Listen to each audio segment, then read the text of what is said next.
Hola a todos y saludos muy cordiales para toda la hinchada crema.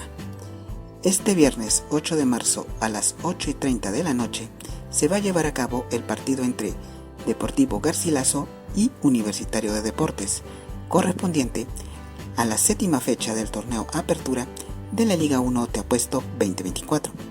El escenario es en el estadio Inca Garcilaso de la Vega, ubicado en Cusco. Esperemos de que haga un excelente partido jugando en calidad de visita. Así que mucha suerte y éxitos para todo el equipo crema y juntos podemos decir y dale U. Muchas gracias.